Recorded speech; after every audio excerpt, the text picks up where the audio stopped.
Hey everybody, it's Zach again at NewTutorial.com coming in, making a video for you today. We're on Google Hangouts doing a live video.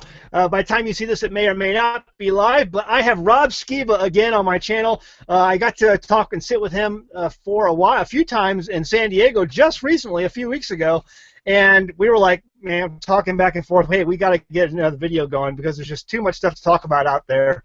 And this is one of the funnest guys, I think, to bounce ideas off of and to pick his brain and just kind of talk about the world in general as we see it unfolding before our eyes. Because there's a lot of stuff going on in the world right now, and I think most of my audience would agree with that. So, Rob, welcome back, and we're going to talk about a lot of interesting stuff today, I think. Yeah, Zach, man, it was great getting to meet you in person out there in San Diego, and I'm looking forward to chatting some more. I really had a good time out there. Very cool. So, all right. So, I see you. You're like a topic. I mean, you're like a lightning rod. In fact, when I saw you in San Diego, I wasn't sure if I should stand next to you. You're like a lightning rod of controversy. So, I don't mean to. We were just. Go ahead. We'll go ahead. Well, I don't mean to, but I mean, here's the thing, man. A few years ago, I went back to Massachusetts to visit my family, and I found my baby book and opened it up, and I was looking through it. My mom kept a lot of notes in my early development and stuff, and we're in the section where it says speech development. It says my mom put, "He constantly questions everything." It's like exclamation points, and there was a category. It said most unusual phrase, that the child said, and she wrote, he said, "I just don't believe it." And I read this like just a couple of years ago. I read it. I started laughing because I'm like, here I am, 46 years old, and nothing's changed, man. Nothing's changed. But that's the problem. I don't think enough people question anything. I question everything, and that's why people go crazy, because nobody questions anything. Well, I think for people who are who are understanding Torah, they look back at the Old Testament and they realize that it does have relevance in our lives today. We're all there because we question things, and so we decided to look at something different and say, hey, is this really what they say it is? And there's this great line in the movie The Alamo. I mean, talking about the original Alamo with John Wayne, where basically John Wayne says to Jim Bowie, Travis says, and Jim Bowie says, I wouldn't believe Travis if he said night's dark and day's light. Well, with all the lies our government has told us today that we know about, would you really believe the government if they told you that night was dark and day was light? I mean, I would question that. So even the simplest of things today, I think, needs to be looked at and to be determined if it's true or not. Have you ever seen the movie They Live with Roddy Piper? Remember that movie, They Live? I haven't seen it. It's a classic 80s sci-fi movie. But basically the premise, and it's really interesting if you go back and watch this movie. I mean, it's really cheesy, campy, and all that, but it's got some pretty profound things in it.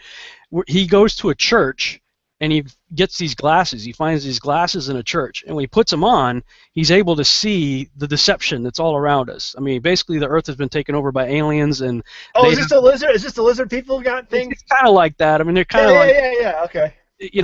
And he sees like a billboard has this, sign, a picture of a pretty woman or something, advertising cologne or whatever. But when he puts the glasses on, it says like submit, or obey, or there's all this kind of 1984 kind of stuff going on. And but there's one scene in the movie where he's seeing everything. Every time he puts these glasses on, he can see the aliens. They look like regular people, but he puts it on, you can see they're aliens or whatever. And he's trying to get his friend to put the glasses on, and it's like a 10-minute fist fight. And like Sheila just checked out. She's like, this is so stupid. I'm like, yeah, but honey, look at the allegory that's being depicted here. All he wants to do is have his friend put the glasses on. That's all he's got to do is put the glasses on. But his friend absolutely refuses to do so. And there's like this 10-minute fist fight. I'm like, that's what I feel like sometimes. It's like, hey guys, Christmas has nothing to do with Jesus. Put the glasses on. Put the glasses on.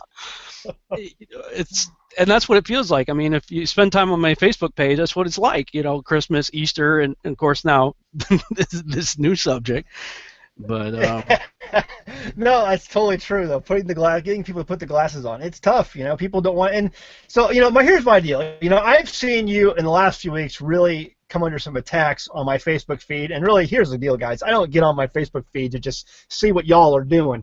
I get on my Facebook Facebook feed to either push videos for News of Torah or push videos for American Homestead or do things like that, or maybe check in with a few friends.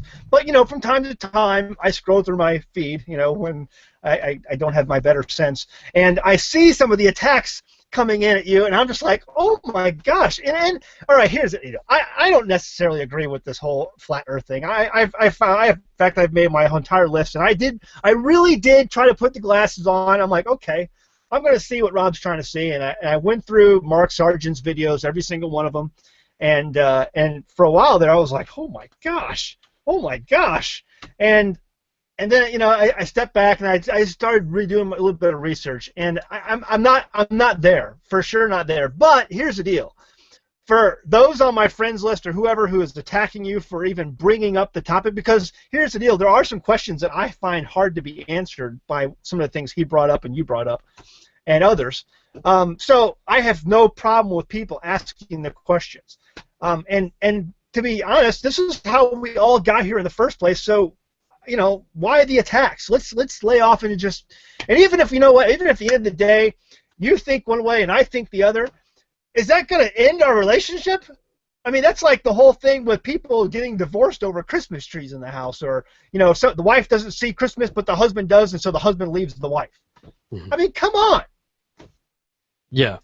Well, for me, I'll just for the sake of your listeners and people who think I've gone completely off my rocker on this, I'll tell you what happened and how it happened.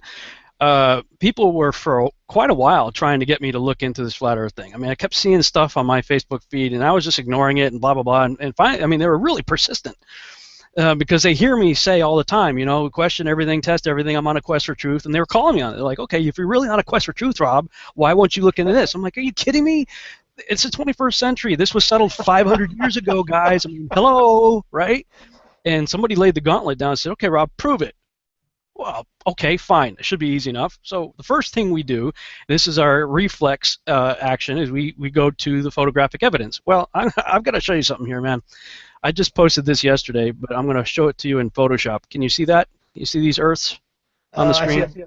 I see a black screen. Okay, go ahead. Yeah, okay. So this is a high-resolution photograph of the blue marble from NASA. I mean, this is 100% right here. So I mean, it's pretty high resolution, right? If you have an iPhone or an iPad, chances are you probably have the image on the left as your screensaver, unless you changed it. I think that's the way the iPhones and iPads a lot of times have this as the background.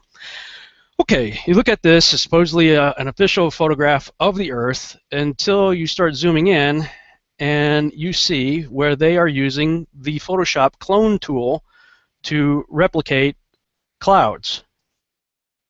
Okay? Yeah, I've seen this. Yeah, it's definitely apparent. I mean, I'm a Photoshop ninja in my opinion, but and I can absolutely see the clone tool being used here. Oh yeah, I mean, it's without question the exact same formations. I mean, exactly the same.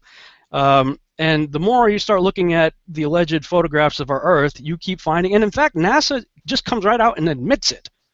They're telling you that these are composite images. And so my first thought was, well, wait a minute.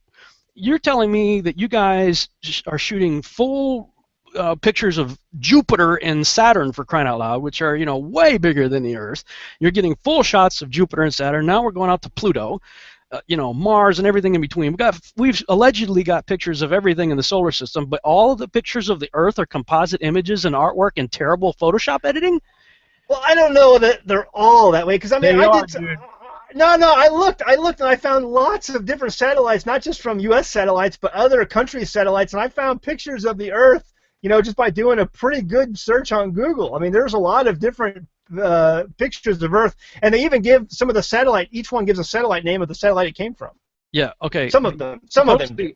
The satellites are all in the thermosphere. Okay, they're not high enough up to get a full picture of the globe. Not all satellites. I mean, you got things like, I forgot what's the Messenger one, and some of these other ones that are out there, and they're pretty far out. And that one is a composite because they're taking it. You're seeing it basically as if the sun was full onto it.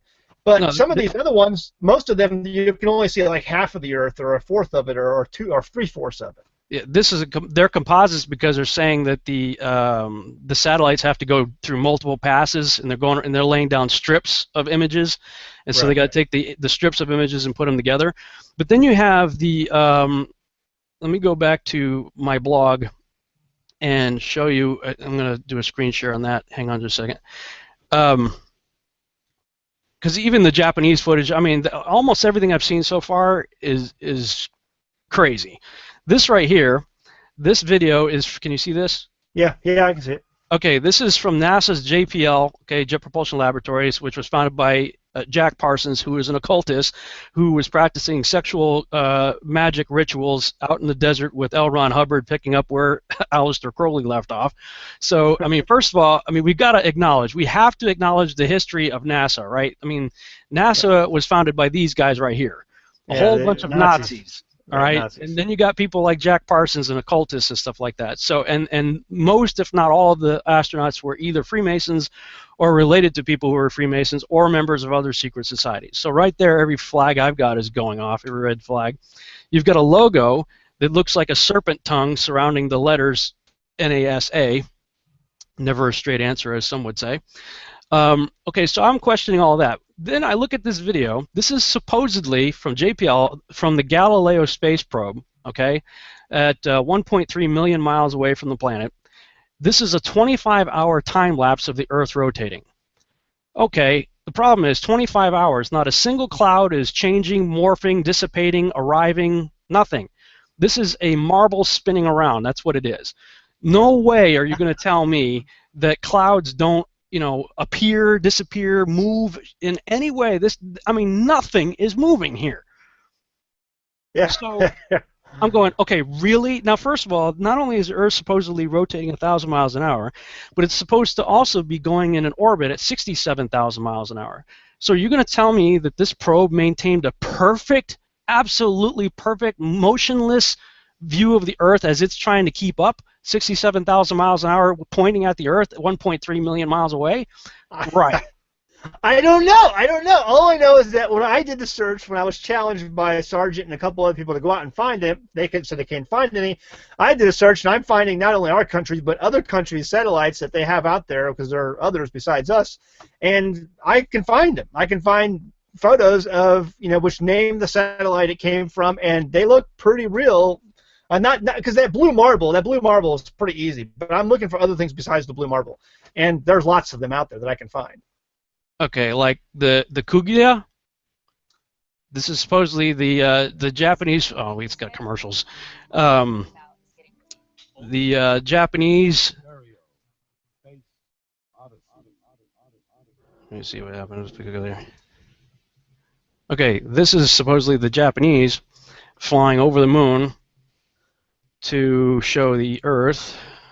Is it going to show up? I don't know if it's going to show up. It doesn't show up in this one.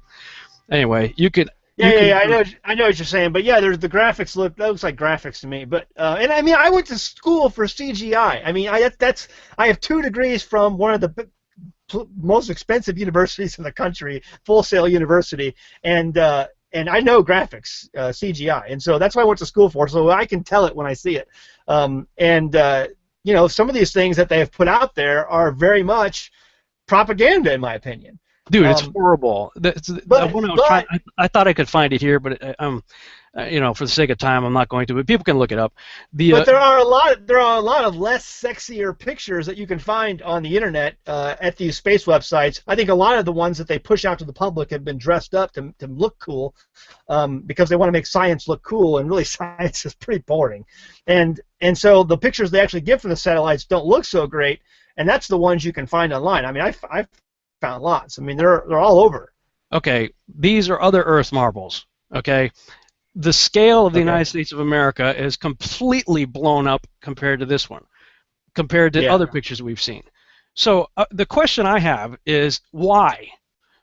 I mean, if you look at multiple different images being pushed to us by government agencies, now first of all, these are all people that hang out together at Bilderberg meetings. At Bohemian Grove meetings. These are all signatories of the Antarctic Treaty and pulled out in 1956 and said, hey, nobody can go back there except under carefully guided restrictions. So even these other nations that you're talking about that are putting out images, they're all part of this. If you go the route...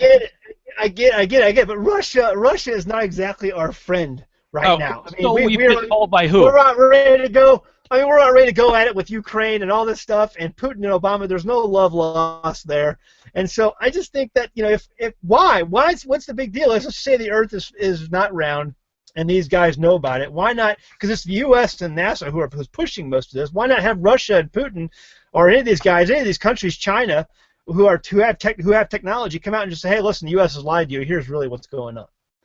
Well, like I said, these are the same guys that signed the Antarctic Treaty. So if you, this is a new blog that I haven't officially released yet because I'm not finished with it yet. If you go back to the Antarctic expeditions, going back, I mean, you could actually go way back. Okay, let me just, I'll start here. Pre-19th century, okay? You've got all these people trying to get to Antarctica. They weren't successful because there's a lot of ice that's in the way before you even get to the continent. But James Cook, 1772 through 1775, he gets the furthest in, all right? But Right. it's said that he, during 3 voyages lasting 3 years and 8 days, Captain Cook and crew sailed a total of 60,000 miles along the Antarctic coastline, never once finding an inlet or path through or beyond the massive glacial wall. This is the glacial wall. Okay, the Earth is only 23,000 miles in circumference, so we're told. So this guy, like, almost triples that, trying to get around Antarctica. He lost track where he started. He just ran around it a bunch of times. Well, apparently he kept the wall off to the starboard side or whichever direction he was traveling, and never found an inlet. Okay, then they get a little bit better, more. They get better at building ships and whatnot, and these are all the various expeditions in the 19th century and stuff. And then you come to 1907 to 1909 and the Nimrod expedition. Well, Nimrod was That's your favorite guy. Dude, I'm just telling you why this is even interesting to me, because these are the bunny trails that I'm hopping down. I'm going, are you kidding me? 1908 AM, or year since creation, was when my previous research had determined when Nimrod was born, 1908 years from creation. Okay, and between 1907 and 1909, i.e. 1908, Shackleton goes down on the Nimrod, the ship is named the Nimrod, on the Nimrod expedition. Okay, well, what was Nimrod trying to do? Genesis chapter 11. He's trying to reach into heaven by building a tower. Okay, well, that didn't work out for him. So if this is the biblical model, and by the way, this is put out by Logos Bible software, so whether they'll admit it or not, they at least acknowledge that the Bible does describe an enclosed flat earth system and depicted it here. So Nimrod's trying to go up this way. Didn't work out. So now you got the Nimrod expedition going this way. It's like, okay, well, I mean, if that's your goal, if that's what you're trying to do, and if this is the model that you believe in, well, it makes sense that you would try to do that. So and all of that stuff that is very compelling. There's no doubt about it. I think so. Shackleton was obsessed. He went down a few times. If you want to see the most inspirational video of courage and leadership I've ever seen, watch this video here, the documentary on the Endurance. It was one of their failed attempts, and how these guys survived down there it's an amazing story. But more and more people start trying to go down there, and then it gets really interesting when Admiral Byrd, I always say Beard, I don't know why. Admiral Byrd shows up. Byrd, in 1926, allegedly found inner Earth in the North Pole. So the story goes, he was flying up there, and he apparently went through an opening and found inner Earth. You would think, if that's true, you'd spend the rest of your career going up there to figure what the deal is with that. But instead, he goes to the South Pole, allegedly to see, maybe if there's another opening down there. Well, he spends the rest of his entire military career going down there as the youngest admiral in the Navy. Second expedition here. First one was in 1928, right after the North Pole expedition. And then you have World War II takes place, and rumors that the Germans went down there because in 1938, the third German Antarctic expedition is where they established New Swabia. Swabia? I don't know how you pronounce that anyway. Germans allegedly went down there after World War II, some of them, supposedly to escape a judgment that was due them. So then the military sends Byrd back down there again, and they call it Operation High Jump. Operation High Jump. High Jump. Operation High Jump. So they call it Operation High Jump, right? So he goes down there, and then he gets on TV, and you can watch the news report of him talking on TV about, man, Antarctica has all the most amazing natural resources you can imagine, coal and uranium, and we could fuel the world forever. It's amazing. And all these countries are going down there to check it out, and all of our supposed enemies, right? Russia and all these people are going down there to check out Antarctica. Well, he does this news announcement. Then they go back for his last mission, 1955 and 56, called Operation Deep Freeze. Well, something happened down there. We don't know what. He dies the following year, 1957. Everybody pulls out. All those countries that were down there leave there, and they sign the Antarctic Treaty Agreement. And then all of a sudden, 1957, the same year Byrd dies, Sputnik is launched. And then the United States and Russia both engage in high-altitude nuclear tests, and the United States calls their test campaign Operation Fishbowl. You're like, really? I mean, if they're trying to avoid a conspiracy, I mean, just the names alone that these guys are using is enough to cause people to hop down these bunny trails, man. And so we allegedly beat the Russians in the space program. Now, keep in mind, 57 is the first time humans put anything up into space. Sputnik, 1957.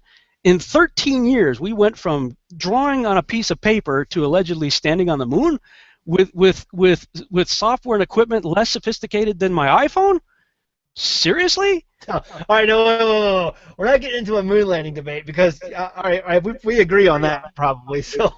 Well, I mean, but that's the point. If they pulled the wool over our eyes big time with this whole so-called lunar landing, and again, going from drawing on piece of paper to allegedly standing on the moon, going through the Van Allen belt in tin can and jumpsuits. Yeah, I was talking to a science student this last week, and I told her, I said, we've never been to the moon, and she just about blew her socks off. And I said, Van Allen radiation belt, look it up.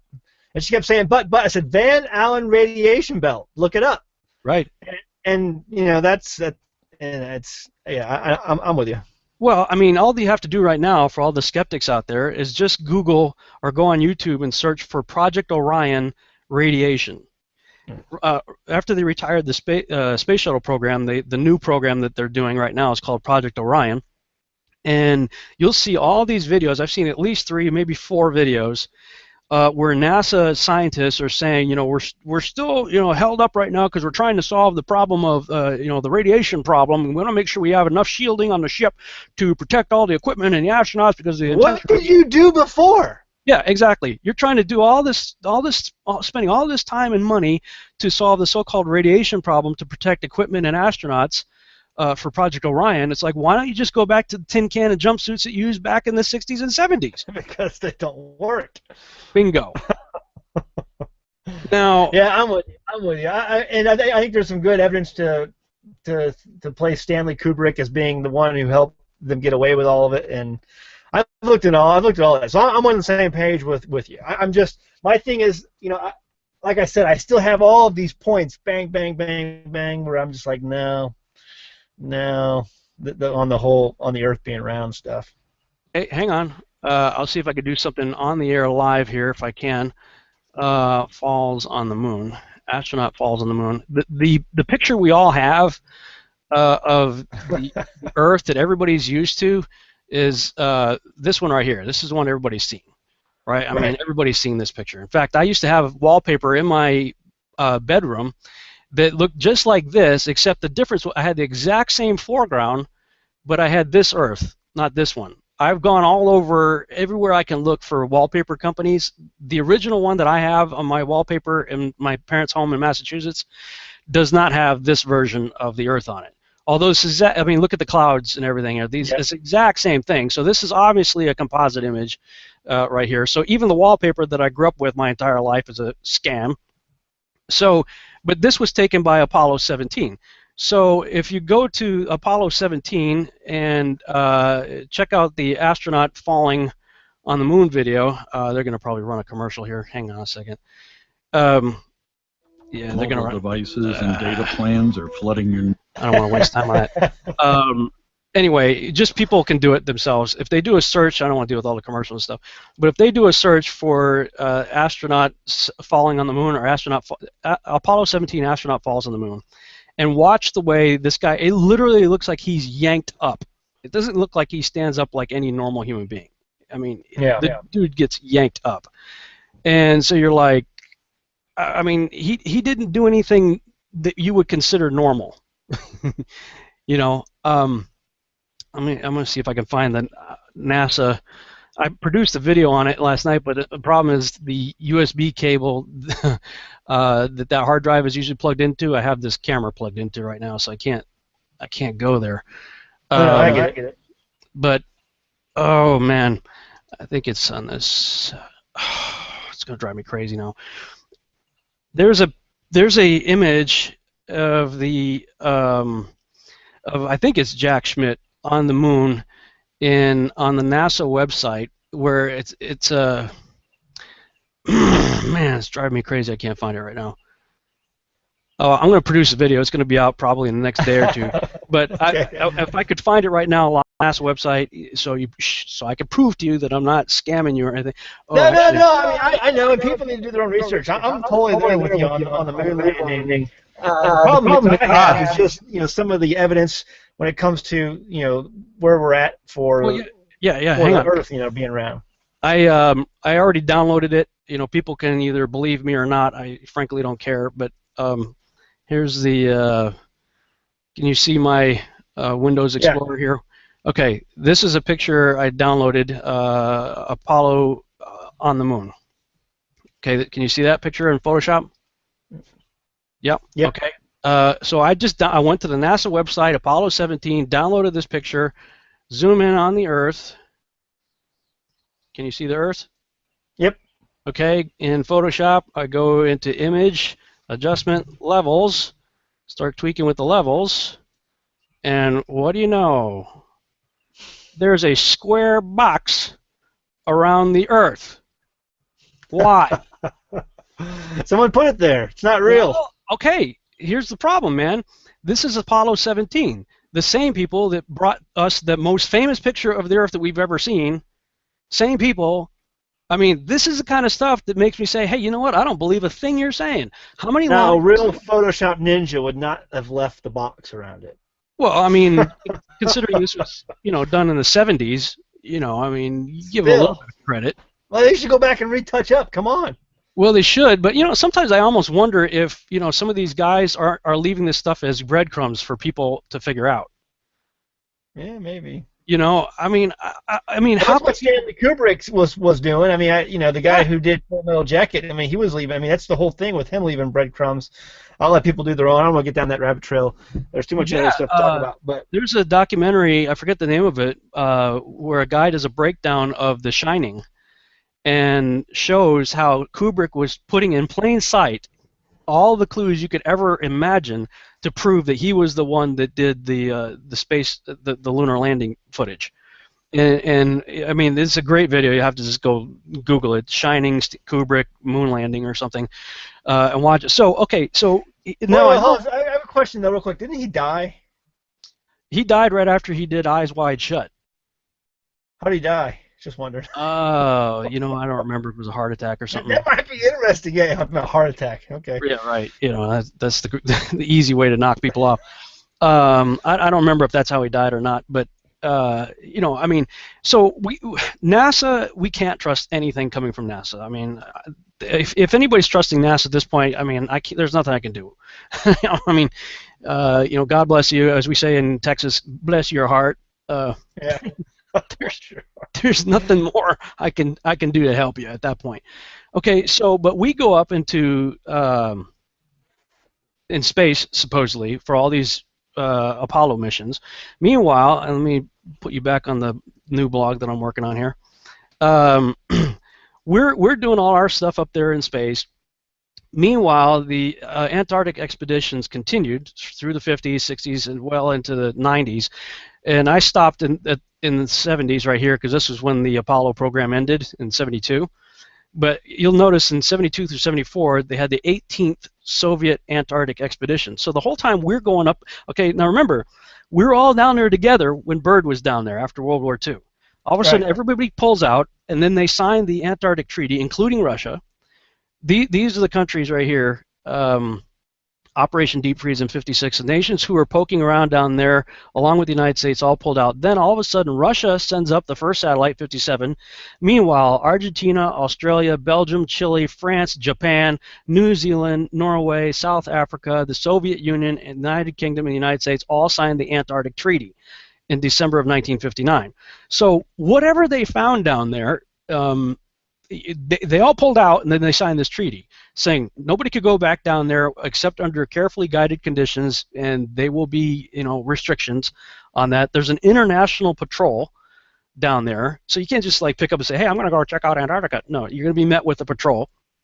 Okay, so these are the signatories on the Antarctic Treaty. Okay, so Russia and the United States all of a sudden get into this so-called Cold War and nuclear testing, but we're both blasting off high altitude bombs. Now, the implication from the flat earthers' point of view is probably about 300 miles inland or so during the Project Deep Freeze, they found the edge of the dome. Now, there's another group of conspiracy theorists that talk about the Byrd mission, saying that he lost a bunch of airplanes down there because they supposedly flew into something and exploded. And there's one group of conspiracy people who think that the Nazis set up a base down there and created a force field of some sort. I'm saying, what if they hit the edge of the Truman Show? And they know it.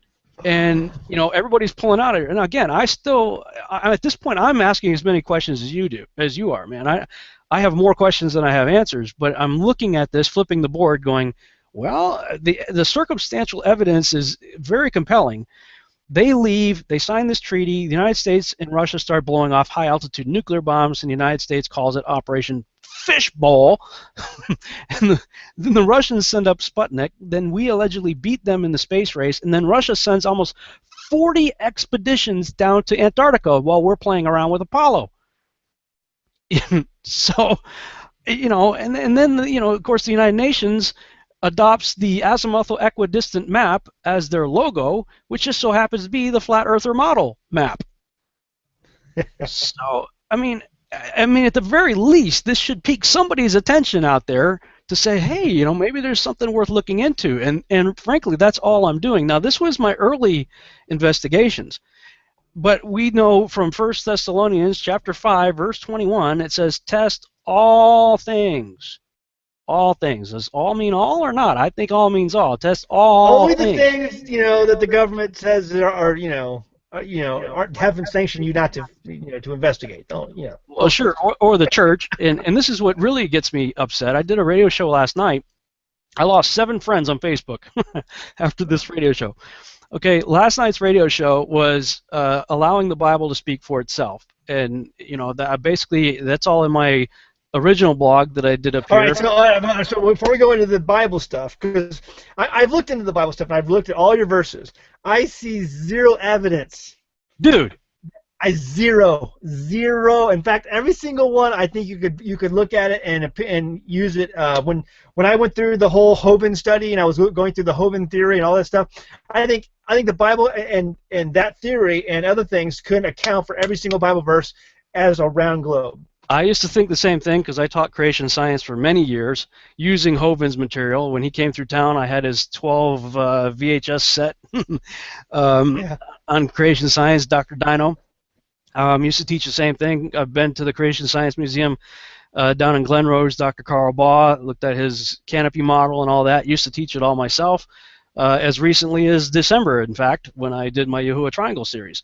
I taught the same thing.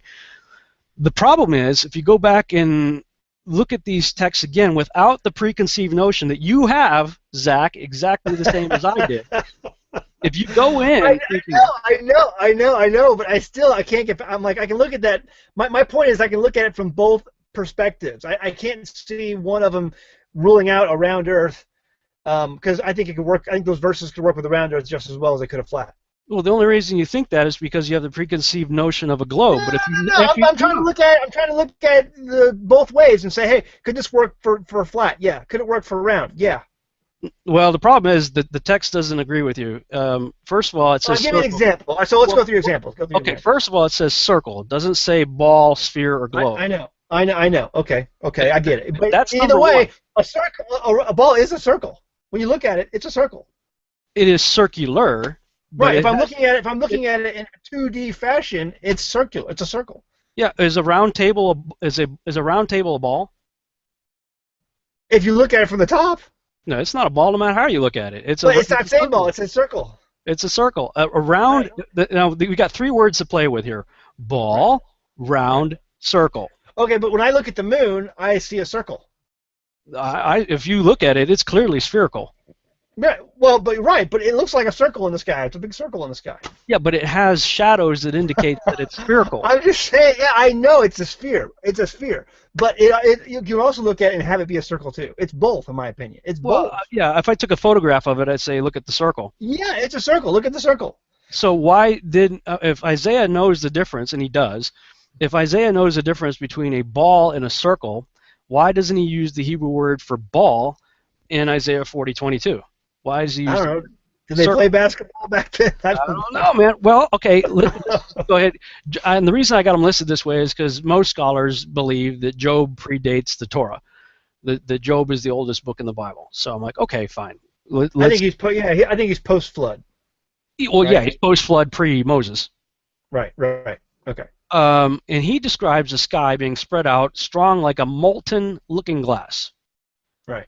And Okay. So, and to me, that right there, that verse in Job is talking about the atmosphere that is no longer there, that they came crashing down in the flood, when the fountains of the deep were broken up, and when the sky rained down, and that hove in through when that ice meteor crashed into the earth, and which sent those magnetic pieces of ice to both poles, where our magnetic their strengths are the strongest for the planet, and that, to me, that's that atmosphere. Because here's the deal. When God said to Abraham, "Look at the stars of the sky. I'm going to make your descendants as that." Most people don't, even out here in the woods where I live, and there's no streetlights. You look up at the stars at night, and they're really clear. But you know what? When I put up my PVS 14 night vision, I look at those stars. It's amazing. Now that is actually, as the sands of the sea. When I look up at that through my night vision, I can see all the stars clearly. I think that atmosphere that's talked about in Psalms and other places in the Bible was actually almost was like a magnifying glass over the earth to us, till we could see the stars even better than we see them today. And when that came down, you had every changes in everything, changes in atmospheric pressure, changes in oxygen levels, changes in all kinds of stuff after the flood. And that's one of the reasons I think God says now you can eat meat, because even Paul Neeson told me this last weekend. You can't get every single one of your mineral and vitamin needs from plants alone. It's impossible. He takes lots of vitamin supplements because he doesn't eat meat, but everything changed after the flood, and I think it's because that magnifying glass that Job's talking about, molten glass, that molten sea, was broken up and came down in the flood. well spoken for somebody who believes exactly the same way I did a month and a half ago.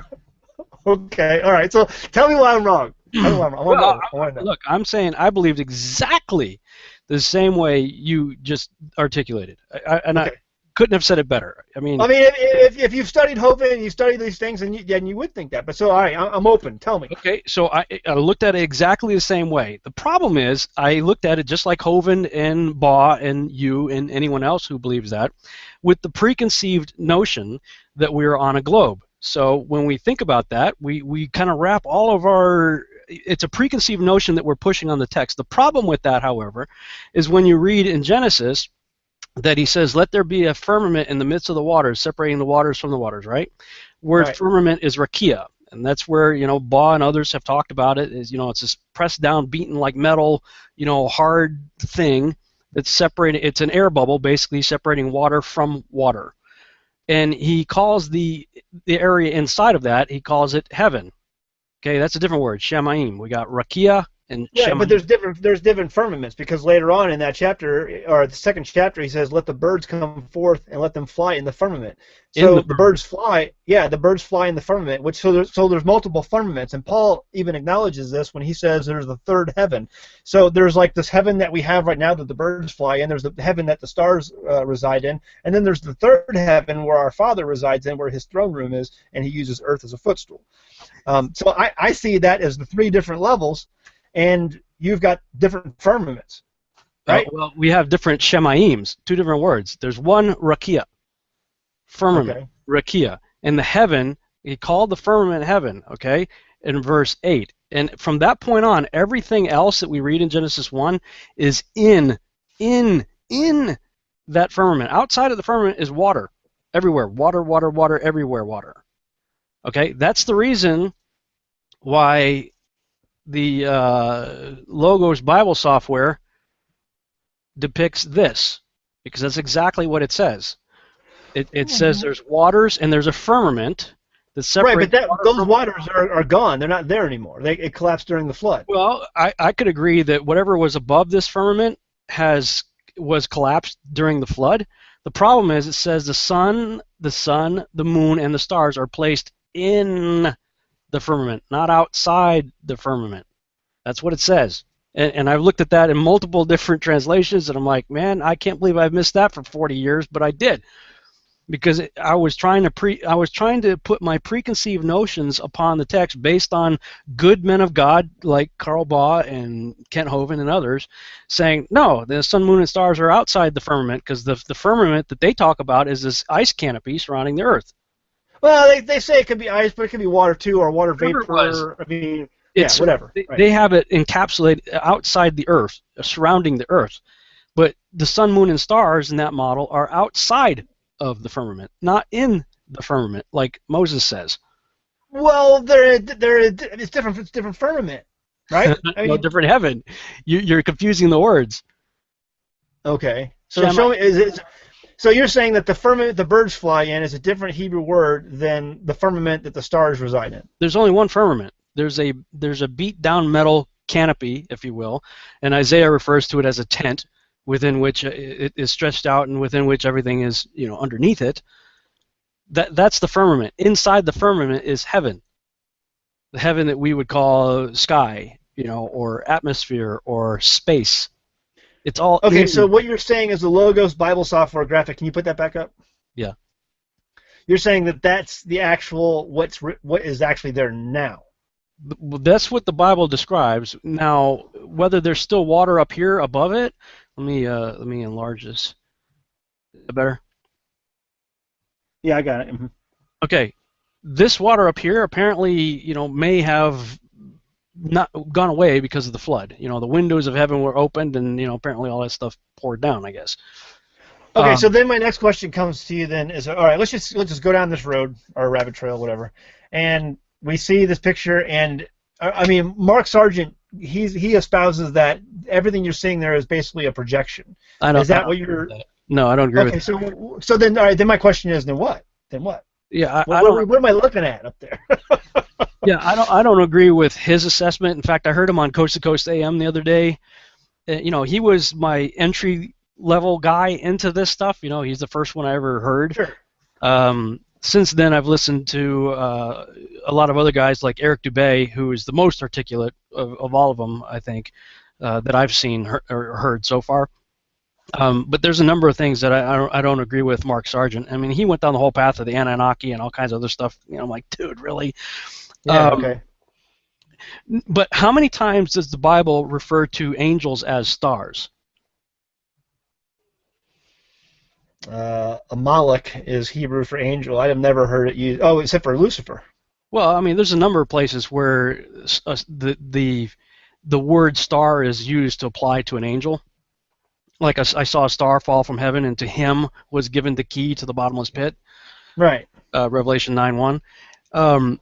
There are quite a number of places where stars are referred to as angels, and the Book of Enoch tells you point blank. I mean, without question, point blank, it tells you that there's a class of angels called the luminaries, and they even have a police officer named Raguel his job is to police the luminaries to make sure that they stay their course in the orders and paths that they have been commanded to keep. I mean, how I read Enoch was more like, I mean, let me know if I can go back and read it again, but how I read Enoch was that there was, for every star, there was like an angel assigned to that star to make sure it didn't go off path.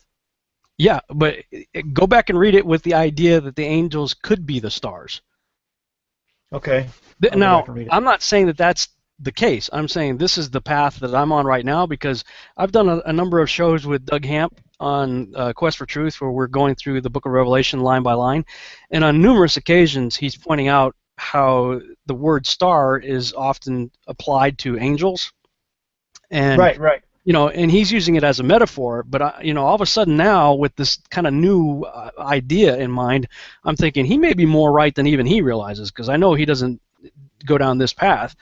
But as I'm looking at Scripture and saying, okay, what if? I'm just playing a what if right now. What if the stars really are the luminary class of angels of the Book of Enoch, and that they are in fact a class of angel that have a specific course that they're supposed to keep? Because it talks Raguel, there's a number of them that did not keep their proper estate and didn't do what they were told, and they went to this horrific place of punishment that Enoch was shown. And this was the punishment of the luminaries. Now, if we're just talking about a sun, Alpha Centauri or something, that doesn't. Okay, because let's just say they're the stars, right? So they're not these. I mean, we look at them and we see pictures of these gaseous-looking suns out there by NASA. And, by NASA.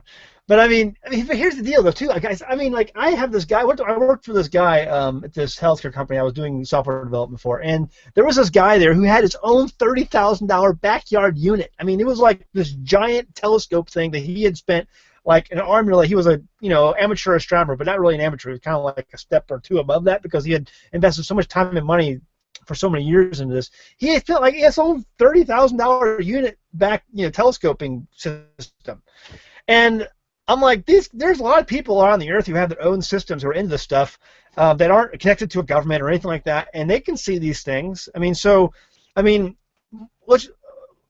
at these things, and we're looking through telescopes, and we're seeing these round gaseous things, or these planets, or these moons of Jupiter or Saturn, and we can see these things. And let's just say it makes sense that an angel could be the star, but it also could make sense that like where I was thinking before, where maybe the angel is just keeping control of the star, so that later on when it talks about the stars falling, the angel leaves his post and the stars fall. I mean, this is all part of prophecy, and so I can see all that playing a part. Now, whether or not this is actually the actual angel, because we do see these things in the heavens, we can see pictures of them through our own eyes, through our own backyard units, people who have that kind of stuff, and they post these things online all the time on their own website. So the guy, one of my favorite YouTube channels is a guy named Suspicious Observers. Right up your alley, because he questions everything. And he basically does a daily 5-minute show on the sun every day on what's going on with the sun and what's going on with our planet and different weather patterns and things like that. But he also does lots of other investigative things, where he questions stuff. That's why he's called Suspicious Observers. And he's got like 200,000 subscribers. I mean, big time guy, and he has a huge following. And so my question is, how can it's like you can a government coming out and spewing propaganda at you is one thing, but when people have the ability to go out and cross-check things and see whether or not something is real. I mean, we're talking about the stars, and I see, for instance, we see the Big Dipper, in my sky, but people in Argentina and Australia can't see that. They have the Southern Cross, and so why can't I not see the Southern Cross and they not see the Big Dipper? Yeah, if the Earth is flat. We've got a couple of things to address first. I want to go back to something you said a minute ago. Okay. Regarding the stars falling. Okay, now, we have a choice. We take the Bible literally, or we take it as allegorical, metaphorical, and Smurfs created the universe. We can make it mean whatever we want it to mean. And at this point, we've all taken Revelation. There are word pictures being used, but whenever there's like this weird freaky thing that needs an explanation, the angel shows up and says, oh yeah, John, that weird creature, that represents this, that, and the other thing. So when it's speaking in symbolic language, there's usually an interpreter there to tell you what the symbol means. Daniel had the same thing. But there are other places where we are told things like the stars falling like figs, the dragon's tail grabbing 1/3 of the stars, right? Mm-hmm. Now, if we think Carl Sagan and billions of years ago, these stars and billions and blah, blah, blah, this is Alpha Centauri and Beta, whatever, and this, that, and Sirius, and whatever, how does that work? Are we literally going to see Alpha Centauri fall from the sky, and where's it going to fall to, and is it going to hit the Earth? I mean, it's going to be a bad day if all those trillions, 1/3 of the trillions of stars fall to the Earth. Or if they are in fact a class of angels and they're just sitting up there maintaining a course that is designed to show the gospel in the stars, as Joseph Seiss and E.W. Bullinger, both of those guys wrote great books, Gospel in the Stars and Witness in the Stars, showing the Mazzaroth that is up there, that God literally put his whole plan in the stars. And if that's true, then you better believe that he's going to be like, look, if I wrote a plan in the book of the stars, then you guys better hold your position or you're going to mess up my story. You know what I mean? Right. So all the constellations have to move exactly the way they're supposed to move, or it messes up God's story that he put in the clouds, in the sky, I mean. So going with the premise that maybe these really are entities up there, I mean, I've looked through some really powerful telescopes myself. I mean, mine wasn't all that powerful, but I had a 300 power telescope that I used to look at almost every time I had an opportunity to when I was a kid. My ambition as a kid was I want to be an astronaut. So, I have literally seen the moons of Jupiter. I've seen the ring on Saturn. If not through my telescope, I've seen these through the Springfield Observatory. In the town of Springfield, they had a planetarium there. And so, I've seen stuff too, but to be fair, all we've ever seen other than our planets, when we're looking beyond our planets, all you see are glowing balls. I mean, it's not until Hubble and some of this other stuff that we start seeing, more intricate designs out there. I mean, I don't know. I've never looked at like Betelgeuse or whatever some of these other stars have. It's just a glowing red ball. I mean, you wouldn't even know if it's the ball. I mean, it's just a glowing red thing. I mean, we don't have enough, Joe Blow, I don't care how much money you have, Joe Blow doesn't have enough resolution to see much more than a glowing orb, Right. And so, I mean, and then when you look into Hubble and the stuff that we've seen fantastically gorgeous images brought to us by Hubble. But if you actually look into it, you'll see that what they received was a whole bunch of data that they used artists to, we believe this code represents the color turquoise. Okay, so color that area turquoise. This code represents red, so color that area red. So all that stuff that we're seeing, those are not actual photographs. Those are renderings of digital information. So, how much can we? I mean, it's artists again. We're talking Photoshop here. So if we can acknowledge that what we're looking at are glowing balls or orbs or circular lights up there, we honestly don't know what they are. Joe Blow. I mean, we have to defer to NASA for anything more than that, and we've already established that we can't trust NASA. So what if we're saying that this is the model, this is what the Bible describes? And incidentally, the Hebrews weren't alone. The Sumerians had an enclosed model, the Egyptians had an enclosed model, the Babylonians did, even the Greeks did before about 200 BC. So, I mean, here you have all these ancient cultures who were able to create things that we still don't have a clue how they did it. I mean, pyramids and stuff, we don't know how these people did this stuff. Obviously, they were way more advanced than we were, and yet all these people had a flat enclosed Earth model. Right. In fact, if you look at the Egyptian model, the Egyptians always had this depiction of right here. They had the goddess Nut is the dome, and the stars are in her body. In fact, I begin to wonder if that's why they say we're nuts if we believe this is true. I mean, you can always you see this iconography in various different depictions, but all over the place in Egyptian cosmology. So it's like, how come all these ancients had this exact same model that the Hebrews had right here? What did they know? Here we are in the 21st century. We're so smart we think we came from monkeys, and monkey man scientists are telling us, no, that's all a bunch of crap. you're a lunatic for believing this way, and yet people who could do things we still can't figure out were believing this way. So yeah, I mean that's another thing too. Most of these scientists out there, they have an evolutionary worldview to start out with, which is not good. Well, because a lot of people are like, why is this so important to you, Rob? Why do you care about this? Look, this isn't winning in popularity club for me looking into this. So, I'm clearly not into this because I'm trying to be popular. It's having the exact opposite effect. In fact, people are going off of me like, dude, we can't even go to your, they like all my Torah stuff and everything, but they're like, I can't even, what are you doing? You're losing credibility, man. I can't bring anybody to your Facebook page because you're crazy flat earther. And I'm like, you know what? Credibility is the ability to infuse belief into somebody. Truth is truth. Truth is defined as facts. It's empirical evidence. It's what is real, what is true. I am far less concerned with credibility than I am concerned with truth. I care about the truth. Credibility is not important to me. Plenty of people believe things that are not true. So my whole thing is like, okay, this is what the Bible's telling me. This is what all the ancient cultures apparently believed. Then it's really important to me to try to nail this deal down. Now I'll tell you, I still believe in the globe, but I'm holding on with like my pinky fingertip at the moment, because every independent test that I've tried to do to confirm it myself is not in favor of a globe.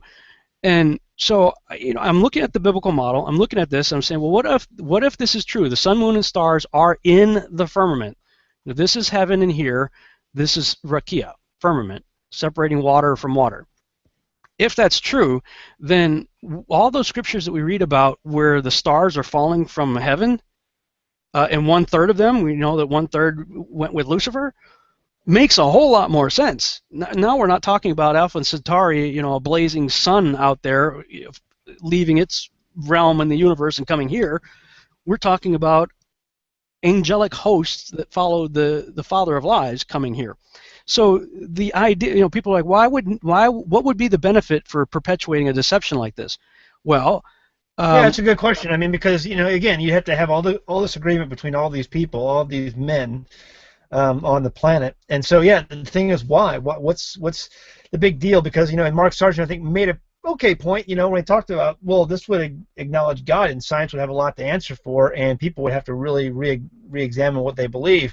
But and I'll let you get into that, but I think that maybe it could have the opposite effect. It could propel science over religious doctrine. I mean, I don't know. I think it could go either way. Well, my opinion is that if this is in fact the biblical model, and this is the truth, there is no greater model that I could possibly ask for or hope for than this for proving God. Because if we're in the Truman Show, dude, that screams designer. That screams creator. I mean, if they went out here and touched the edge of the dome and realized, wow, we are in an enclosure here, who built the enclosure? Whereas the alternative view is we are on a small planet in an average solar system around an average star in an average galaxy among trillions of galaxies in an ever. Let me ask you. Let's go down a different rabbit trail here. I'm going to ask you something else. I'm not going to get to near the stuff I want to get to today, but so all right? So when you look at the movie The Matrix, do you believe that that had some sort of significance? Because I think it did. I think it had some sort of significant realities to that movie. And do you believe that some of the stuff that Hollywood puts out, which I think you do you believe some of the stuff that Hollywood puts out actually has a demonic or spiritual guidance when those movies were written? For purposes of showing the public something that they may not subliminally see. I mean, you know what I'm saying? Yeah, absolutely. Now, regarding The Matrix, the first movie, it was written by a female Christian. Well, not all of it. All of it. Some of it was written. The first one. The first one was written partly by a guy named Alan Moore, who writes a lot of the Marvel comic movies now, and he admits that he gets a lot of his material from seances. Yeah, I met a family who knows the woman who wrote the original Matrix script that was stolen by the Wachowski brothers, and apparently, I guess there was about a 10-year legal battle that, from what they said, she finally won. She won the rights to the Matrix series. Now, as soon as it got into the hands of the Wachowski brothers, yeah, I don't doubt that Alan Moore or anybody else got their fingers into it.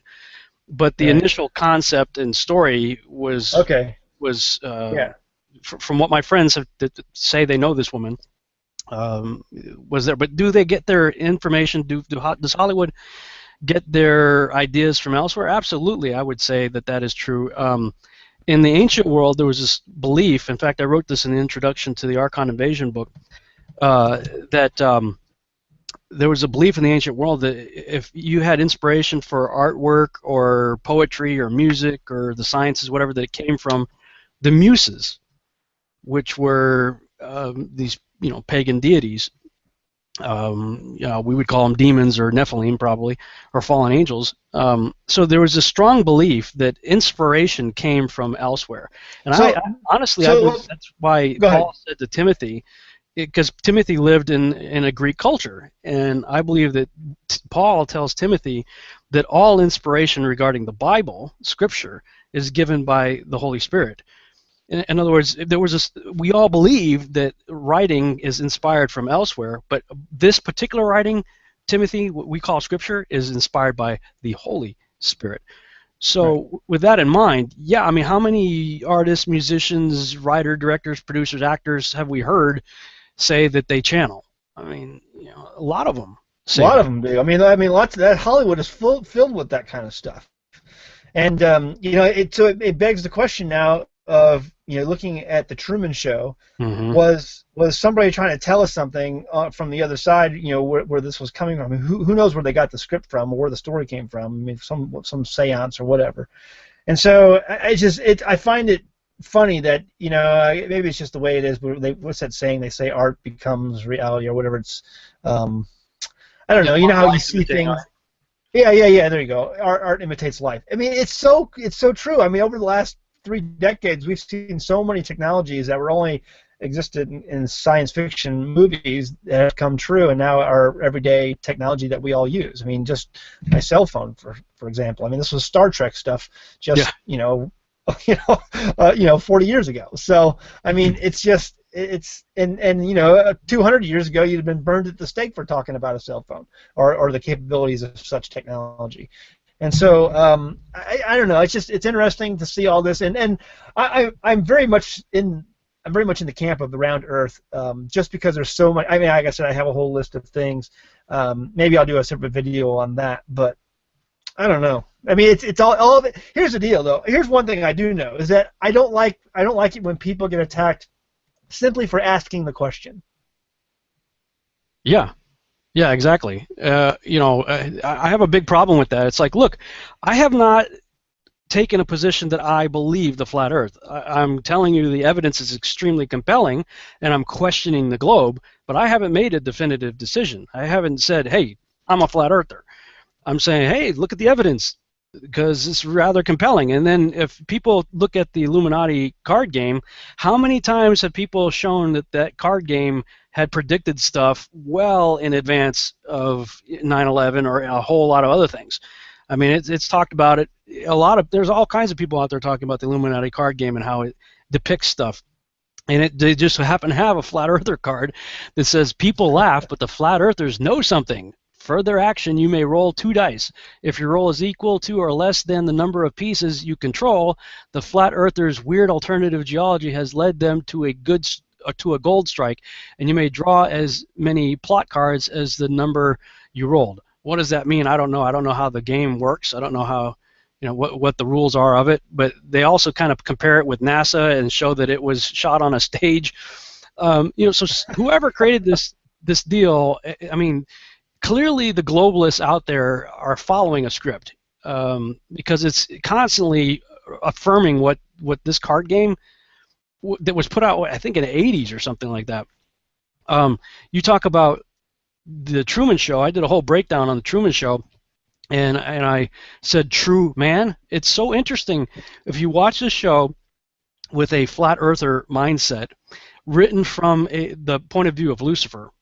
And how do we know that? Well, Sirius, the star Sirius is often associated with Lucifer. Act 1 in a movie, usually the end of Act 1, the beginning of Act 2, is when something happens to the main character that changes the course or the path that he's on to send him in a different direction. Act 1 That's in when the the Truman lights Show fell. ends when this light can falls from the top of the dome.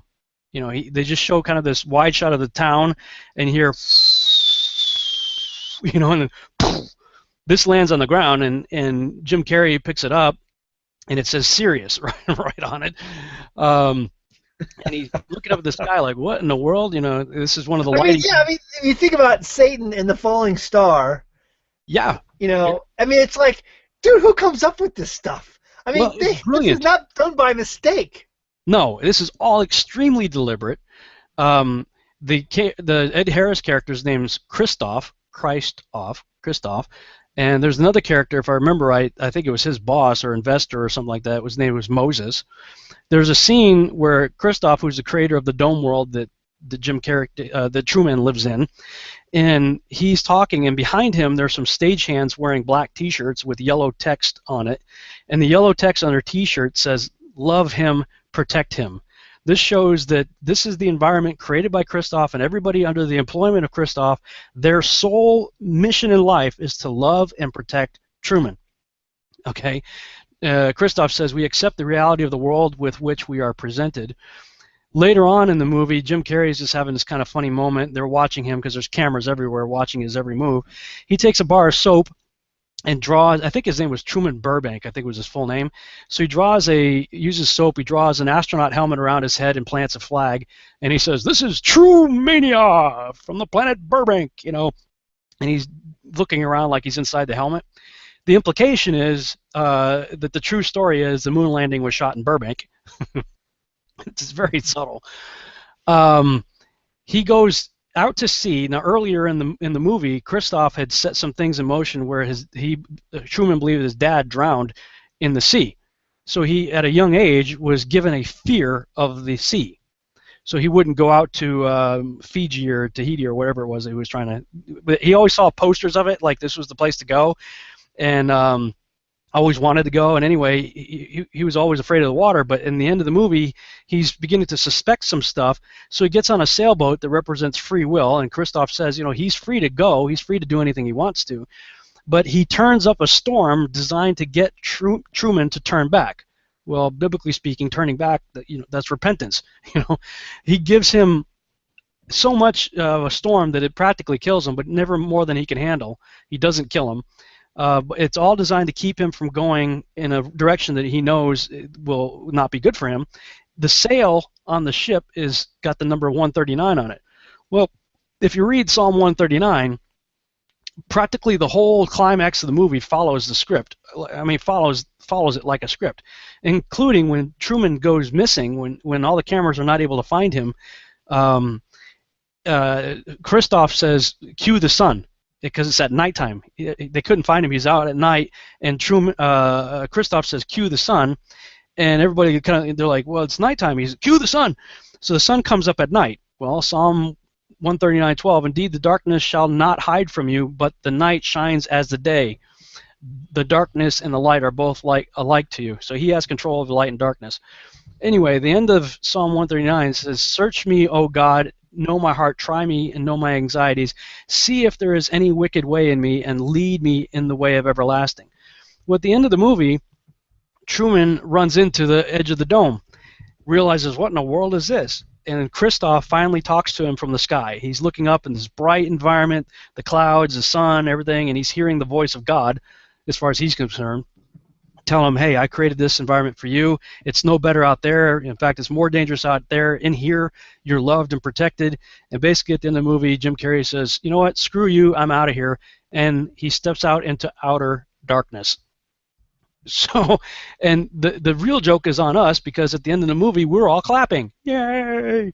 Except when you realize that the woman that he could never have in the movie is really Satan trying to get him to question God and come out of the dome, and all of the spectators watching the Truman Show are the fallen angels. And when you realize that, you're clapping for the satanic plan.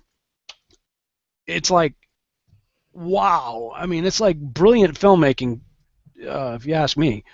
Now, was it written by a Christian? I don't know. Was it written by an occultist? I don't know. But the allegory still stands.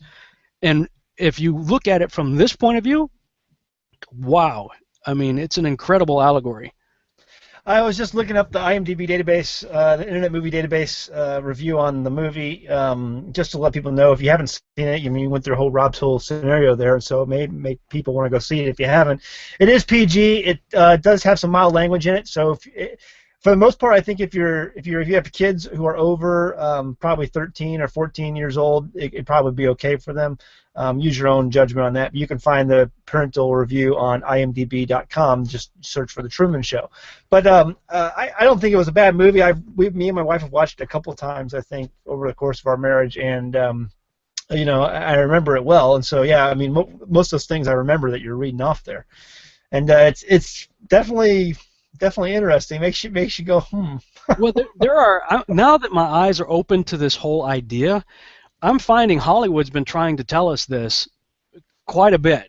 I mean, you have movies like The Matrix, everything's an illusion. Well, but here's the deal. It's like, okay, I don't trust NASA as far as I can throw it, but I can also not trust Hollywood as far as I can throw it. So, I mean, it's who do you trust? Who do you trust, right? So I don't know. NASA, Hollywood, really don't have the greatest. Well, but here's the thing regarding like Hollywood. Amos 3:7, God's speaking. He says that He doesn't do anything except that He tells His prophets first. And so I believe that that's a law that God put in place that He's even bound Himself by. He said, I'm not going to do anything unless I tell the prophets first. And I believe Lucifer has to follow that same law. So, I mean, if he's going to do anything, he's got to say it first. And that's why how many memes did we have in movies and TV shows leading up to 9/11? I mean, we all figured all that on the backside. After 9/11, everybody's like, wow, look at this, look at this, look at this. All these clocks in movies set to 9/11. Now everybody's freaking out about this September. The new deal is September 23rd. Everybody's freaking out because there are a lot of Hollywood memes being put out about something potentially happening catastrophic. The thing is, I don't think you'll see it beforehand. Hindsight on prophecy is always 20/20, and so it's almost impossible to. Well, that's what we'll find out. I don't think it's going to be that easy. I don't think it'll be that easy. But yeah. So we didn't. We're not running out of time because we're going over my. I usually try to keep it 45 minutes to an hour, but we're way over. But we wanted to. I didn't even get to. I'm like, I have a whole list of things, but here's the deal. I really enjoy your blog, and here's the deal. For people out there who are criticizing Rob Skiba for this whole thing, I get along. We have our fellowship. I have people who come, and we have conjunctionists, we have sliverists, we have all kinds of different people who fall on all kinds of different ends of the spectrum when it comes to where they look at prophecy, where they look at the Bible, and people who believe in. And the giants, the Nephilim, people who don't believe. I mean, it falls everywhere. And we love to argue, we love to midrash, but we do it, in love. And I don't agree with the flat Earth. I may be completely proven wrong one day that maybe the Earth is flat. I don't know, but I'm not buying it yet. And but I'm not going to go against a brother or speak against someone. Because here's the deal. There's something you guys got to remember. I said this the first time I think I interviewed you on my channel. When Rob Skiba came on my channel, I was like, praise Yah, we have someone now who will look at this stuff with in that direction, look at things a different way. Because, when I was saying us as Hebrews or Torah observant, believers in Messiah, Christianity has Tom Horn, they have, Dr. Future and all these guys out there who are doing this stuff, and I'm like, we don't have anybody. And everyone thinks we're crazy if you talk. And then finally, Rob Skiba, we have a Rob Skiba. I am grateful for Rob Skiba, and so keep questioning stuff, man. Don't let these people get on you. And if you're my friends on Facebook, whatever, don't get on people when they get on if they are asking questions about something you completely don't agree with. Lay off. Well, I appreciate that. Thank you. It's weird. I never had an agenda in any of this stuff. It's just I tell people all the time, I don't know what preconceived ideas you have about me, but I'm just a dude reading books that questions everything. Period. That's, some people are like, oh, you're just in this because the next thing you're trying to get, is this all about the money? I'm like, really? If you saw how I live, like, I mean, I have a 10-year-old car. I live in a 2-bedroom apartment that has 3 people living in it, and I mean, I'm like, really? I mean, yeah, okay. I'm not in it. I'm not getting rich over here, and certainly not getting famous over here. So I'm just a dude reading books, and this picture right here was taken on my flight. I just went out there to the San Diego conference. Now, I was thinking about flat Earth when I went out there because that's when I was first kind of introduced to it. And like everybody else, I would have sworn that I saw the curvature of the Earth out the window of numerous airplane flights that I've taken. So I intentionally decided to look for the curve of the Earth out my window. This is Spirit Airlines flight, 37,000 miles up. Put it in Photoshop, throw a parallel bar over it, flat as pancake. I get to San Diego. Sheila and I, we get off the plane and we go to get something to eat. And there's the USS Midway. It's been turned into a museum there in port. So we get on the tour. I'm not thinking flat Earth or anything. Yeah, I've been there twice now. I haven't seen that yet. I want to see it, but go ahead. Oh man, it's awesome. I spent about 4 hours in that thing. It's incredible. So I'm not very far into the tour, and I look over and I see a plaque dedicated to the USS Midway with the azimuthal equidistant flat earther map on the plaque. I'm like, really? Then I go up to the navigation area, and this guy right here is talking about how the ships navigate, and he points to 2 boxes that were just off to my left, and he says those are GPSs, one from the 80s, one from the 90s. And by the way, the United States owns all GPS technology. It's all ours. We just let the rest of the world use it for free. And I'm like, well, that's convenient. Then later, I talked to my buddy who's a police officer who has a friend who's been 15 years in the Air Force. He's an E7 in the Air Force, works in GPS technology, and my friend just asked him, I heard rumors that GPS is all land-based technology. Is that true? And the guy didn't even flinch. He goes, oh yeah, absolutely. It's all land-based technology. We use different types of aircraft to help, AWACS and different things like that. But yeah, it's all ground-based. So my friend says, wait a minute, well, what about satellites? And this is what my friend said. This E7 in the Air Force, all he did is look at him and smile. He wouldn't respond. So I don't know what that means, but that's what people are telling me. And what's crazy? There are a lot of closet flat earthers, and these are people who actually truly hardcore flat earthers. They believe this stuff. I'm still questioning it all. I can't tell. My inbox has been flooded, dude. Flooded. I've been getting private messages on Facebook. I've got several email accounts. All of them are receiving emails from people, responses to the YouTube videos, people calling me. They're like, hey man, finally somebody's out. They think I'm like this high profile guy, so like finally they got a voice out there to talk about it. So these people are calling me saying, look into this, and by the way, did you know that and this, that, and the other thing. I'm getting a ton of people contacting me. I'm like, wow. I mean, why is this all of a sudden? Nobody was talking about flat Earth that I ever heard other than Bugs Bunny. I mean, in my whole life, and all of a sudden the last few months, that's all I'm hearing everywhere. Something's going on with this. I go to Malibu, standing on the beach, and I'm looking out, and I would have sworn to you that the horizon looked curved to me. Take pictures of it, put it in Photoshop, put a parallel bar over it. Nope, flat as pancake, all the way across, flat as pancake. But see, my question is on that, like, how far does that image, how far can you even see in the image? Because you just to get a 5%, thing, you'd have to. I posted this on Facebook to you, but yeah. Only 5%. You have to be able to see 345 miles away, and that's definitely not 345 miles away. No. The math. I mean, you should be able. Even if you're getting at 20 miles away, there's a 266 or 30 miles. You got a 600. Yeah, but that's negible when you look at that big of a space. It's negligible. And so I know it's not negligible when you're standing next to a 260 foot ruler, but when you're looking at that amount of space spanned out, 266 feet is not a whole lot. This is over a mile at 100. If you're looking at 100 miles of horizon, you got over a mile of curvature you're supposed to be looking at.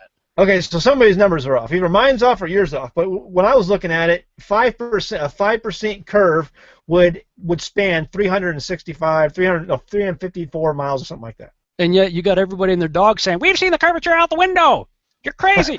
Well, I mean, you guys had a good argument. Mark had a good argument on the whole bubble lens fish eye, whatever, cameras. Yeah, I get it. Well, but I'm talking about, like, these guys. There have been people who've gone to Walmart, spent $140 and set up their own balloon with a GoPro, and Flat as a pancake. There's one I saw civilians that went to, I don't know where they got it from, but they had a local fire department help them launch the thing, and they sent this thing up to 120,000 feet with a camera that wasn't a fisheye lens, and the thing's doing 360s, and it's completely flat. Everywhere you look, completely flat. Okay, so my thing is, if you get the most awesomest telescope, you should be able to see from Lake Michigan the Rocky Mountains. Well, in theory, if there's no atmosphere towards Chicago, you should be able to see the Rocky Mountains out there. In theory, if there's no atmospheric, I mean, and that's the problem, you're going to have all kinds of atmospheric obstructions as well as other obstructions in the way. Well, that's my point. I don't think you can see 350 miles out. You can't see that far. But it's not because of the curvature, though. That's not the problem. It's atmospheric and other obstructions. Here, this picture right here, way down here is the beach of Malibu and Pepperdine University. And I drove up the mountain range from Pepperdine University, so I'm pretty far inland on top of this mountain. Good 360-degree view everywhere I look. I could see, in every direction. You're talking a huge amount of different distance. Okay, so in Google Earth right now, I can't talk and have the picture up at the same time, but on Google Earth, there's a legend down there, so you can take that legend, find out exactly where you were standing on Google Earth. Yeah, that's true. And then measure the legend from where you were standing to the town, and then also that mountain range in the background of that picture right there. You should be able to legend out exactly how many miles from where you're standing into where that mountain. Go ahead and bring the picture up. I'll stop talking. Yeah. Well, that's a good word, man. I should do that. But I mean, I don't know how far this is. I mean, just looking at how far away I am from the coast, just by that distance alone, I don't know how far across this is. But when I tweak the contrast so you can really see the horizon, put a parallel bar over it, flat as a pancake. So I'm like, I mean, literally every test that I have done so far, including taking pictures of Mars out of my window, this is 37,000 feet looking out my Spirit airline window with the foreground. I didn't alter this picture at all. This is a picture I took out of my window, and if I just said to you, hey, check out this picture from Mars, hardly anybody would question it. So I turned to my wife. I said, "Hey, wow, check out this picture I took from Mars." And if I tweak the contrast and throw a International Space Station over it, Hey, look, you were in Mars. How cool is that? Yeah, I've been to Mars, man, from my Spirit Airline aircraft.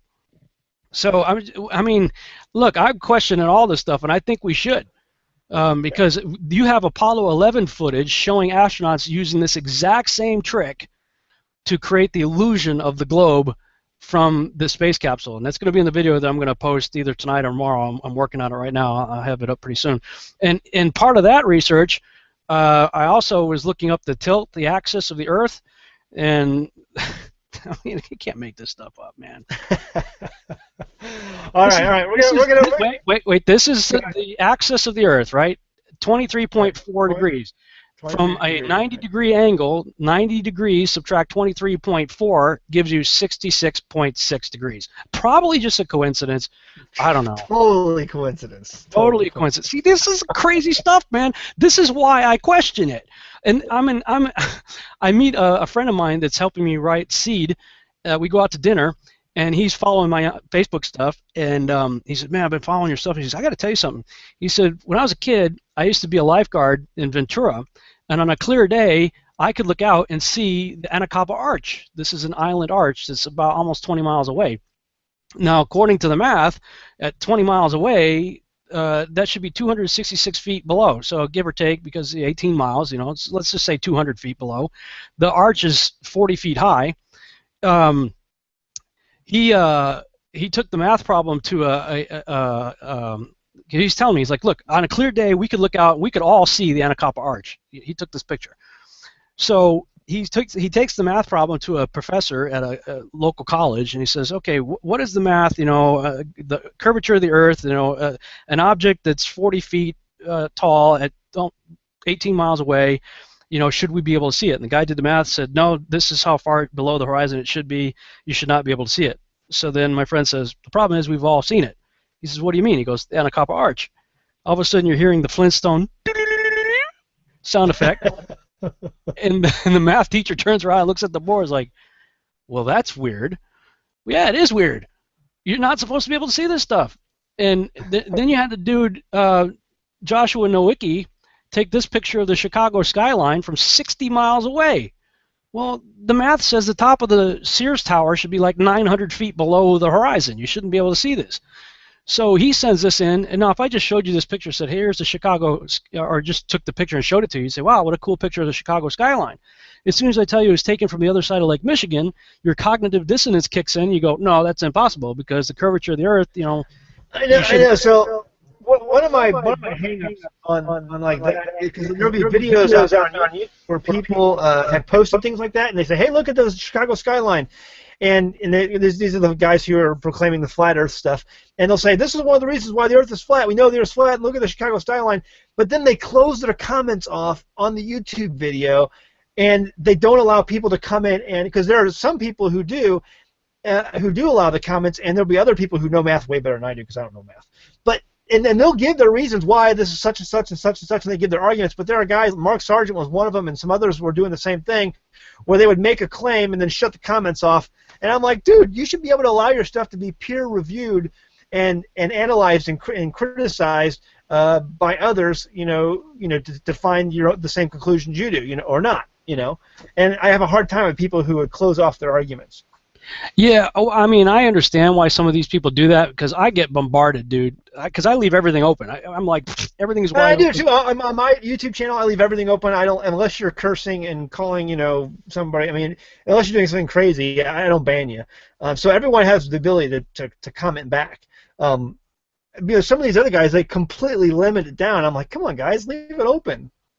Yeah, I mean, I understand why they do it. I mean, they just may not have time to deal with it. Because, look, I mean, I've taken entire days sometimes fielding the responses of people. Because I do want to communicate with people. Well, because that's how I learned. I mean, if when I was doing the whole creation versus evolution thing, I'm like, okay, the evolutionist says this. I go to the creationist, he says this. What do you say? And then I go back. I say, well, he said this. What do you say? And then he said, and usually the first person who starts name calling is the one who's wrong. And so when someone gives an argument like the Chicago skyline, I go to the round earthers and I'm like, hey, he says this. What do you say? Because I want to see who starts name calling first. But I don't get to get that feedback from other people when they shut their comments off, and I don't like it when people do that because it's almost like they've started name calling early because they don't want to hear somebody else's argument back. And I think it's good to hear the arguments on both sides. Yeah, oh, I agree. I agree completely. And I mean, that's an issue I can't answer for these other people. I have to talk to them. I get it. But my friend Rick Hummer, he lives not too far from where this picture was taken. And so he told me a funny story. He went there, I think it was last Monday or sometime fairly recently. He went down. He said, I've seen Chicago too. So I'm going to go to take my own picture. So he goes down there, and I guess the park was closed off or whatever, and he was kind of poking around down there, and a cop pulled him over. He was going a little too fast in that area. This cop pulls him over and ends up letting him off the hook. He says, what are you doing down here? He says, well, I've heard you can see Chicago from here. And the cop goes, oh, yeah, we see Chicago all the time. So what? He goes, would you be willing to say that on camera? He goes, what do you mean? He goes, would you be willing to say that you have seen Chicago all the time from here? He goes, sure, why not? He goes, well, even if it disagrees with established science? And the cop's like, what do you mean? He said, well, we're told that we're on a globe that's 23,000 miles in circumference, 25,000 miles circumference, and the city is about 60 miles away. We're not supposed to be able to see it. And the cop goes, I never thought of that. But he's everybody's seen it from there. So Rick, he's like, you know what I'm going to do? I'm going to get in a boat because we've seen it.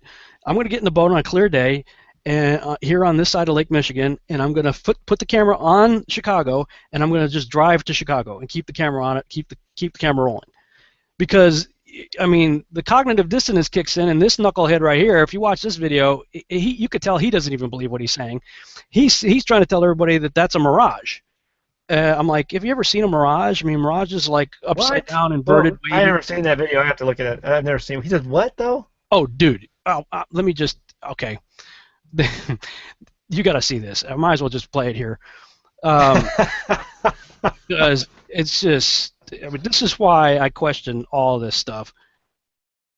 Okay. Here.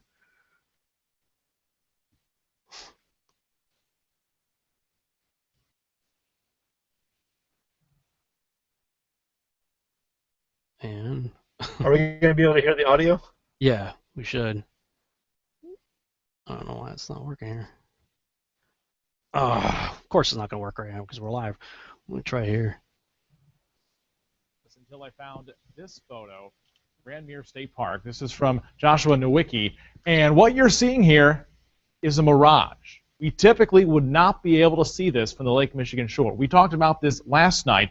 Conditions are right on the lake that we're actually seeing a mirage of the Chicago skyline. Very interesting. Here's what's happening. This is a good example of a superior mirage. So Joshua was on the Lake Michigan shore. He was looking towards the west, and Chicago's beyond the horizon. Should not be able to see it. However, with the right conditions, we have an inversion. We have cold air near the cold lake water and some relatively warmer air above it. This will bend the image of that skyline back towards the viewer. And so typically we would not be able to see this. This image would be viewable from much, much higher in the sky, up in space. But instead, we're able to see it on the Lake Michigan shore. Very fascinating, and that's the same reason. Okay. So all right. So maybe there's something to that. Maybe there's some science to that, and that's what he's trying to explain. I will be honest with you. I mean, maybe he's right. Maybe there's some kind of atmospheric condition that allows that to happen. But like now, the way to test that is to go out there like tomorrow or some other day and see if you can replicate that same, on a clear day, and see if you can see it again in the evening or in the afternoon or whatever, and see if you can see it again. Okay, you tell me what mirage looks like that. Any mirage? Well, I get it, but a mirage is maybe a bad choice of words. But maybe, like he's saying, the atmospheric conditions are changing to allow the image to bend back up over to where you can see it. And I mean, the guy is using obviously some sort of science that he knows about. I don't really know about that sort of thing, but maybe there's an answer for that. And so my question again, to test it, going out there, on a regular day, when the conditions aren't the way they were that day, and see if you can see it again. So replicate it and see if you can do it twice. Well, observe, test, and demonstrate. Absolutely. That's empirical evidence, and that's what my friend Rick was going out to do the other day. And the cop, he's like, yeah, we've all seen Chicago. Now, they're all saying it's a mirage. Well, I mean, first of all, if we're literally on a ball, then the buildings should not only be pointing away from you as they're going away from you on the ball, they should also be angling out this way because the Earth is curved both ways, straight and this way. There's no curvature anywhere. These are perfect straight up and down buildings in perfect detail. True. They're not distorted, wavy, upside down, inverted, nothing. So, I mean, listening to that guy, it doesn't even sound like he believes what he's saying, in my opinion. But, we can only see this out in space, and it's a curve, whatever, dude. Look, every test I've done myself, and these are all just preliminary tests. I did another one. I went on Google Earth and mapped out a reservoir near my house, and I got a cheap telescope. It was like a $30 telescope at Academy Sports, about a 100-power telescope. And I set it up 18 inches above the ground because that's how high the tripod that comes with it sets up. And looked across the lake and saw things that I shouldn't be able to see according to the math. And that was just my first kind of knee-jerk test. I'm going to go out there and look for myself. So what you need to do, though, is take that same test you just did there with the bar and then go find a span of 350 miles. So you have a picture of what's that? You don't have a telescope that's gonna see that far. Well, that's my point. But if you did, if you could get a picture where you could span 350 miles and see two things you could find on Google Earth that are 350 miles apart, take a picture of it, and then you should be able to see a 5% curvature. You don't even need to do that. There's a test that I'm trying to devise right now that basically all you have to do is go to, because I'm trying to find a way that Joe Blow, I don't have a lot of money myself, so if I'm able to do this, then chances are Joe Blow, average person out there could do what I'm doing. So I'm thinking, okay, according to this math, even as little as, let's say, 8 miles, in the 5 to 8 mile range, just find a place like a reservoir. Water's gonna be flat. Nice even surface. Go to Home Depot, buy a 4x8 sheet of plywood, and color it, with some bright colors, a band per foot. So every foot a different color, and even put the numbers 1, 2, 3, 4, 5, 6, 7, 8 on it if you want, if it's going straight up and down, and set it up. For 8 miles, go 8 miles away, set it up, or have some friends or whatever set it up at one end of the reservoir. And you go on the other end and lay down with your telescope 18 inches off the ground or whatever, and see how many bands of color you can see on that 4x8 sheet of plywood. Because according to the math, you shouldn't be able to see it. The top of the plywood should be 30-something feet below your ability to see it. But what happens if, like, the land mass that you're looking towards is rising up, like the elevation is going up, like a hill or whatever? That's not going to happen with water. Okay, yeah, you're right, on water, right. Okay, so, gotcha. So we just need to find an 8-mile lake, right? Or 5. I mean, you could do the same thing. At 16 feet, at 5 miles, you could lay the plywood on its side so it's the 8 feet wide and 4 feet high and do the same thing. Somebody needs a boat with you. Go to Lake Michigan. Let's go. Well, hey, Rick Humber's working on it, man. He's got a hey, somebody out there can finance our trip. You pay for me and Rob to go out to Lake Michigan, charter a boat, and you know, me and Rob are both broke, but you guys can. Somebody out there can pay for it. We'll go out there with you and. Okay. Now the question I have for you then is, if we do and we go out there and we see something we shouldn't be able to see, what's your conclusion going to be? I'm gonna have to go home and chew on that. Well, now you know what I've been chewing on for the last month. Okay. All right. So, we gotta wrap this up. So, hey, listen. Thanks for coming on the show again, and it's always a good time having you here. And I really enjoy, bantering back and forth. And I mean, it's like we need somebody. Really, we really did need somebody who would ask these tough questions and would explore the science fiction of the Bible, because really, truly, the Bible is full of science fiction and amazing things that. What's that? Except it's not fiction. Well, it's right. I mean, it's right. It's exactly true. It's all true. And I mean, I always look at. As I'm reading the Bible, I'm reading the scriptures, and I'm like, good. There's so many good storylines that would make awesome movies in here, and it's completely ignored, for other things. And but yeah, I'm glad we have you. I'm glad, that finally we have someone who can talk about this stuff with and not feel. And I know there's people out there in Christianity, even in the Torah movement, who just do not want to talk about this stuff at all. It's very uncomfortable for them. And they, if you've tuned out for this, sorry. But I'm glad we got someone like you who can do this stuff. And we may not always agree, but it's good to be able to talk about it. Yeah, and I think we should be able to. How else are we going to be iron sharpening iron? All those things that we talk about. We should be able to have the discussion. I mean, what are we afraid of? I'm not afraid of talking about this stuff. Why? What's the worst that's going to happen? Somebody's going to call me crazy. So what? Think I'm crazy. Who cares? Already done. We've already been. I got the T-shirt, man. I should start selling them. But I look at this point. There are some people out there asking the questions, and that have gone before us, and they've got some really good research. I mean, there's this guy, Samuel Robotham, I think was his name, did some. It's called the Bedford Level experiments on a 6-mile canal. I mean, and none of his tests proved a globe either. So. Look, if you're going to make criticism and if you're going to call names and do this cognitive dissonance thing, if you're not going out and testing it, you have nothing to say. I mean, you're just rambling off at the mouth right now. So, I mean, if whatever conclusion I come to, whether I stay with the globe, notice I say stay with the globe, if I stay with the globe, or if I become a flat earther, it will only be because I've thoroughly tested my own belief to the point where I can make a decision one way or the other based on empirical evidence. It won't be because I just believe it because somebody told me. And that's my challenge to everybody out there. It's like, you know what? Get out there and get on a quest for truth, because we have been lied to in our churches, by our government, in our schools. Everybody's lying to us. So why shouldn't I think this could be another lie? We're told, Paul said, to test all things. So that's what I'm doing. Right, very good. And so, I'm always open to new information. So we'll see.